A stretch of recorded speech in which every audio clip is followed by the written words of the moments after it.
So, in some of these videos, I get really scared and I think of some of the stuff that might go through my head when I'm living in the woods. Now, they're all hypotheticals, and I enjoy the freedom of speech. And as far as when I'm indoors and when I'm not seizing and dying, or when I'm not being scraped off the cement dead, brought back to life, scraped off the cement dead, brought back to life, as long as that's not going on and my doctors aren't having me crawl across traffic and cars running, over my hair on the side of the road or any of these different things going on, I do pretty well. But I'm injured right now, but I'm indoors, so that's a safe situation. But if you tell anybody to seize out in the woods or outside someplace or out in front of a shelter or and get picked up, scraped off benches and sidewalks over and over and over, and they're scarred up all over and they can't walk right anymore and they're getting concussions and brain damage and scars and their knees start hurting. When that's going on, it's really hard to face death like that, especially when there's no need for it. It's not a choice I made. I mean, I've had problems with the cold my whole life. I've had problems with certain noises my whole life. I used to have a problem with fireworks when I was younger while looking at them. Now I realized later that if I look away or close my eyes, I seem to be able to hold back the electrical impulses through my nervous system. As a child, I used to call it lightning or shocking in my back. It was like a voltage. At a one is all the time. When it's a one, I can function a little bit, but sometimes I bump into furniture like I did during childhood. But if I'm out in the cold that gets turned up to a five, if there's a truck driving by while I'm in the cold, now it's up at like an eight, and I sometimes fall down and I can't talk at an eight, and I start looking really shaky. And if I try to force out talk when it's really bad at like an eight and I'm really in pain, and sometimes you see a tear go down my eye because it's so painful, I have a lot of trouble speaking, but I sound almost angry, but it's in pain talk. If you've ever heard a guy getting shocked with a taser trying to talk, it's very difficult. It's very difficult. If you want to know what it feels like, it's like different voltages of a taser going through your body. That's the closest. I mean, if you've ever been tased, try to grab the nearest taser, stick it to your back, and then have a conversation with me and see how well you do. And then you can tell me you want to hang up or whatever, whatever goes on. That's what I feel like in the cold or whatever. Like if there's certain noises, stimulus. Like I'll give you an example. I had infections in my mouth, so of course that's going to cause a pain stimulus going through my nervous system. It was cold out and there was COVID. Now they had me work for like 6 months already. I've already fallen on the side of the road just from the cold, the flashing lights, because at nighttime the cars are going the opposite direction and it's lights, vroom, lights, vroom, lights, vroom. Meanwhile, it's freezing out, and if I get a shiver, I'm going to fall. So I shiver and I fall, and a car runs over my hair, but I'm unconscious because it's really a seizure. But I just learned that recently, right before I moved up to New Hampshire. I realized if I go unconscious, apparently my body flops like a fish. I wake up all scarred up, and things happen. And then they usually just release me there because I don't have any knowledge. I just say I was walking and now I'm here. It's really nothing more I can say until the doctors start taking this seriously. I mean, I can try to describe it when I say seizures, they laugh at me. Of course they do, but not when they see it. The doctor didn't laugh at me who told me that because he had witnesses all around. I had no idea, just like I don't now. I have no memory. I just wake up with scars all over my face, all bloody on the ground. And most of the time, I wake up in the hospital bloody with scars all over my body. No alcohol, no drugs. Sometimes there is alcohol and drugs because as it gets worse, there are certain drugs that can help, like alcohol, Ativan, Triliptal, and opiates help a little bit, but they're actually not. Like as good for the nervous system as the others I just mentioned. It has, uh, I don't know how to describe it. It's an opiate. It's bullshit. I should never touch them. And I'm not ever going to. I mean, I'm willing to die now. this is what's going to have to happen. I'm focusing on my health. I'm going to follow Jesus. I'm going to do the right thing. I'm going to go to the agencies. I'm going to apply for Social Security. I'm going to apply for all the assistance programs like I should have been receiving like years ago. And I'm definitely not going back to work injured. I'm going back to work once when we have a diagnosis and we know some answers. Then we're going to go right back to work for 40 hours or whatever I can do while on Social Security. Now, if I keep on getting injured or if they put me outside, I'll never be able to work again. No way. Not in this oh my God. I'm not even sure if my kidneys will pull through. I'm not 100% sure if I get to keep my kidneys or not yet. So, with all this going on, I really, really, really get scared thinking of outside living again because there's no way I will survive, and that is a slow, painful death. It's not like I die quickly. It's seizure after seizure, fall after fall, and it's people laughing at me and affecting my mental health status too. You don't know what it's like to have a medical condition like mine and then have doctors just make fun of you. I mean, like for instance, I had a seizure, blood squirted all over the wall. I asked for an ambulance, but my two roommates were so messed up in the head. One of them is Raymond Christian III. He was a 50-year-old who had the mental capacity of a 7-year-old. The other one is a sex offender named David, who happens to have this weird infatuation with men, homeless men. Now, he's never had sex with me, but he's tried, and I made it very clear no, I will call the police. No, you stay away from me. If you're gay, that's fine. You can go out and do what you want. You're an adult. But I had a seizure and I couldn't talk, couldn't move. I barely got on the bed and I'm screaming ambulance.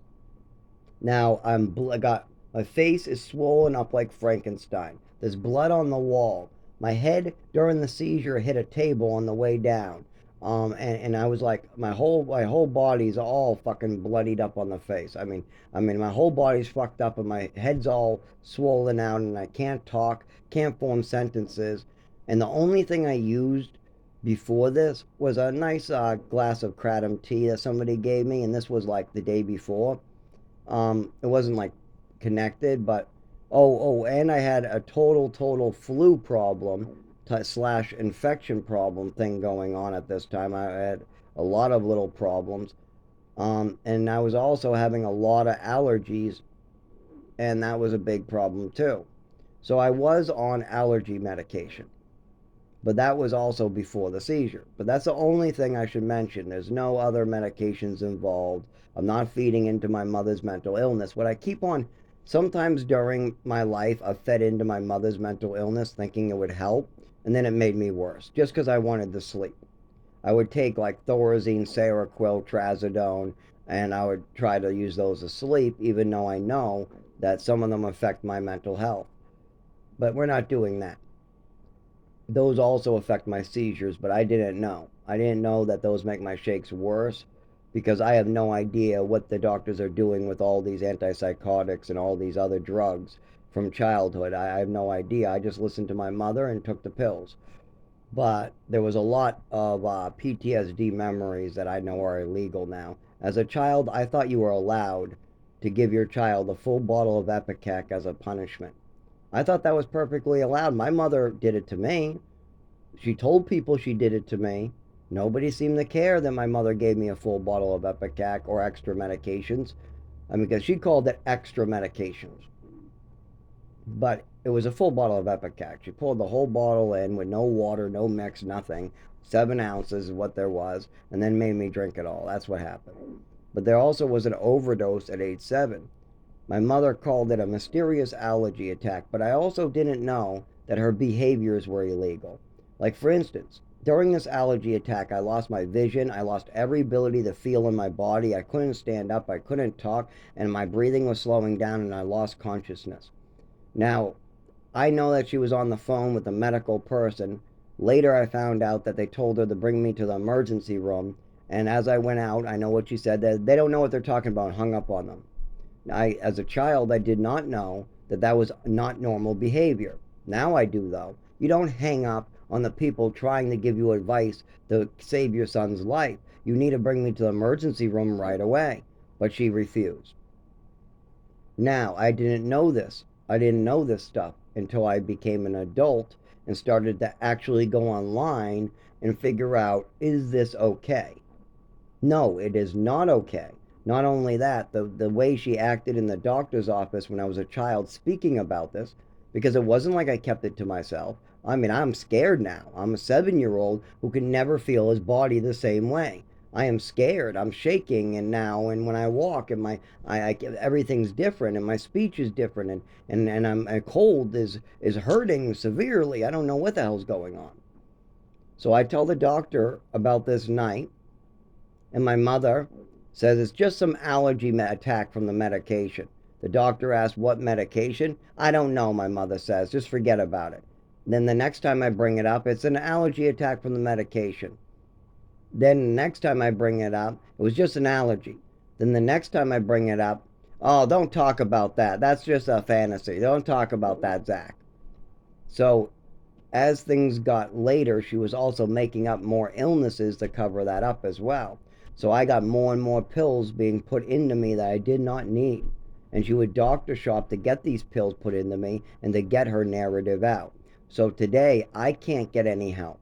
When I go to there, I mean, they just look at me like some suicide crazy, burn the house down, serial killer. I mean, who knows what else my mother came up with? I'm not kidding. She said, I mean, she made up a story that I like to kill animals or hurt animals when I did a science experiment with a slug. I'm not even kidding. It was a slug, and all it was to see if it was fireproof from slime. See if the slime was fireproof. And there was nothing wrong with that situation other than I shouldn't have been playing with matches. But she made me go into a hospital. I got double dosed with medication in that hospital, by the way, because my roommate thought it would be funny to tell the staff that I didn't take my medication when I did. So this evil staff member came in and she decided to give me a double dose of medication again. And why did I get treated like this as a child? Because my mother started saying, I think he likes to hurt animals. I think he likes to hurt animals. I think he likes to hurt. What the fuck is wrong with this crazy ass woman? I love animals. I mean, I volunteered. I was the first one to want to work with the veterinarians. I worked with children, for goodness sake. I never had a single problem in my life with working with children. I was put in charge of my own brother's children as well. I mean, I've never wanted to hurt anybody in my life. But a lot of people seem to want to hurt me, or get me hurt, or make me disappear, or throw me into the fucking woods, or try to make up stories about me, or try to make up all these mental illnesses that do not exist. If you live in the woods, you will feel suicidal. You will say, I dare you to spend 1 year living in the woods or outside. No shelter, you can't use them. Cut them out of your list. No apartments, no family, no friends. You have to live outdoors on the sidewalks, benches, and woods. And then I'm going to come back and talk to you next year, and I'm going to ask you some questions, like if you feel suicidal after you've died 7 times that year. Okay? And they literally set you up to die a couple more times, or get hurt. I should say, severely need an emergency situation, or you will die. Like if you don't go to the emergency room, you're guaranteed to die because you are frozen and your body is at 72 and they left you on the ground unconscious. Or maybe somebody hit you with a rock and robbed you and you're bleeding out. Or maybe you had a seizure and you're on the ground. Whatever it is. Or maybe you had a seizure into the road and a car hit you. Or, any of the above. Have 7 of those within a 1 year and go curl up during winter in a 0-degree night in your sandals or in sneakers with no family, with no shelters because you have a disability that's not being treated. Then go to the doctors and have them make fun of you and mistreat you some more. Because when you try to go to the doctors, they've been weaponized by a dead woman's stories. So try to do that for a while, and I'll come talk to you, and you tell me how you feel about everything. And I'll see how you sound. I bet you'll sound like a crazy person by then, shaking all over the place, scars all over, bloody. And when I try to walk away or when I tell you it's your own fault, you'll probably tell me I'm nuts or you'll probably lose it and punch me in the nose. I mean, if I'm the one who took, well, let's say I came in and I cripple you during childhood at 5 years old. Would you have a problem with that? Of course you would. That's what happened to me, and I have a problem with it. But I've had to follow Jesus and learn how to forgive people because of that. The person who crippled me, the main person, is dead now. She killed herself by kind of doing the same thing she did to me to herself. The only difference is that she wanted it. I never wanted my mother to drug the shit out of me, shut down my organs, give me an overdose at age 7 and not bring me to the emergency room, hide it from the doctors, lie to the doctors, make up stories to my father, try to get her way when doctors weren't listening. She would find a doctor she liked. Like the longest doctor was one that was actually for my mother. This doctor did whatever my mother wanted, and this was Dr. Rosenblum. Not only that, he wrote a book, and I'm the 6th chapter. That 6th chapter is pretty much bullshit. It's pretty much everything my mother said mixed with some basic background. But the background is stuff my mother said. Like my biological mother lived in a tent and was a drug addict. We only know that from my mother.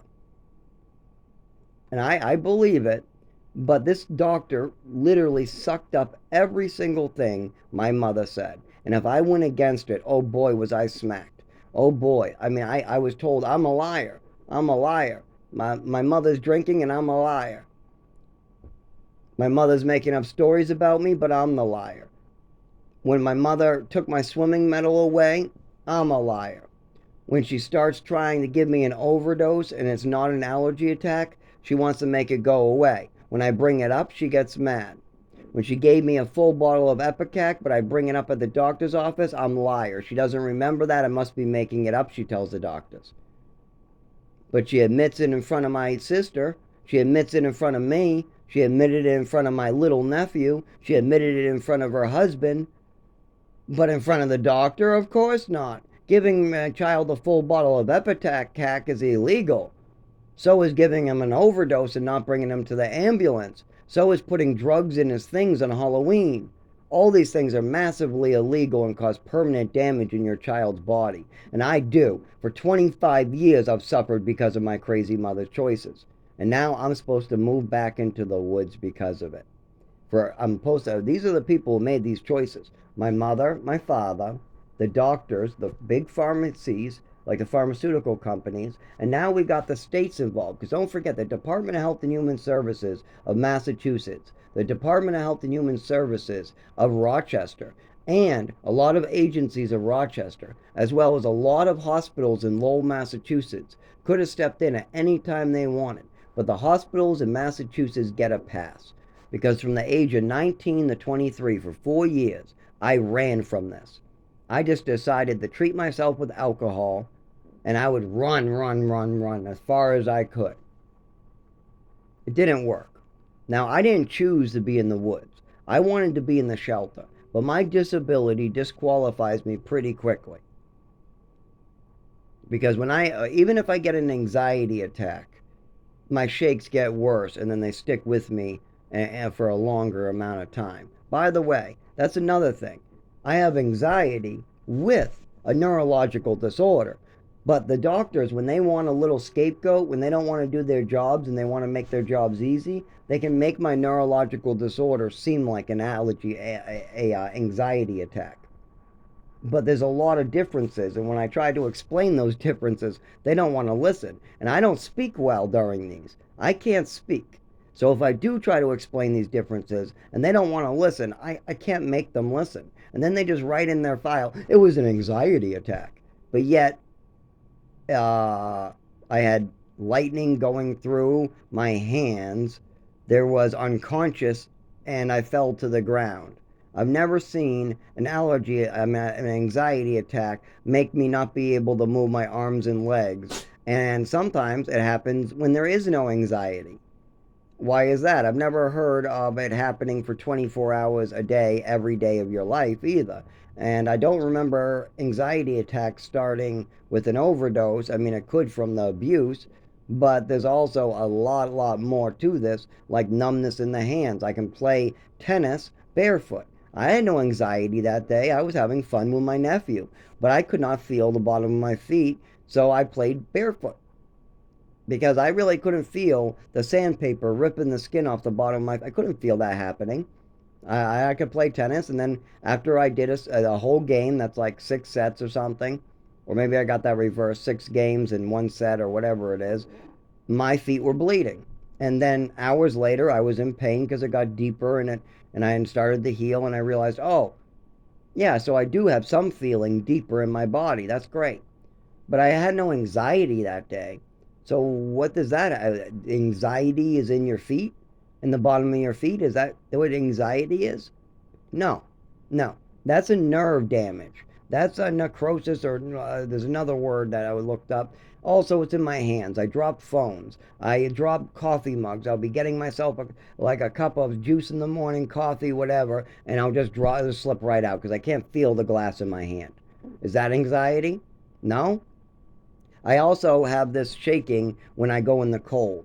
Cold causes a neurological lights too and noise. Certain like scratches on a chalkboard, or if you mix cold with flashing lights or stimulus, or even touch gives me a shock that goes right out from the touch. Like if you give me a touch when I'm not looking, I'll feel a shock going from the touch into my back where I feel this all the time, shooting up to my neck where I feel it all the time, and then all my limbs will shake. Not only that, sometimes if I move my thumb, my whole left leg will seize. If I'm not doing well, like if I'm in the cold, if I try to move my thumb or try to move another body part, sometimes a shock will go up my arm and go shocking and like move some other body part. Is that anxiety as well, doctor? No. But does he listen to any of this? Does he want to? No. And then he writes in my file whatever the fuck he feels like. Then I can't get more help. Then it's harder for me to get a doctor to listen in the future, is it not? So the more these doctors just feed into my mother's fantasy, the worse I get hurt, and they're literally causing damage to my body. And some of these doctors want to drug me with stuff that might cause my disorder to get worse because they're not considering the 25-year-old disorder that I've been trying to get treated for 20 motherfucking years. 25 motherfucking years. Since I was literally 7 years old, I've been speaking up. I took a break from talking about it from age 19 to 23 about my mother drugging me over and over. But I brought it up with my sister about the Epicac. I brought it up many times with doctors and people. Even my teacher saw her go insane with a letter. And I had to explain to him that my mother likes turning good things like I win a swimming medal into bad things like I have attachment disorder, I'm a thief, and I'm a liar. She started that one at age 5. I'm not even kidding, like 5 to 7, my mother took my own swimming medal that I won in the orphanage away and went around for 10 years telling people I'm a liar, I'm a thief, and I stole a swimming medal, and it must be an African American kid's swimming medal, and I have attachment disorder because I must have wrote my last name initials on the back.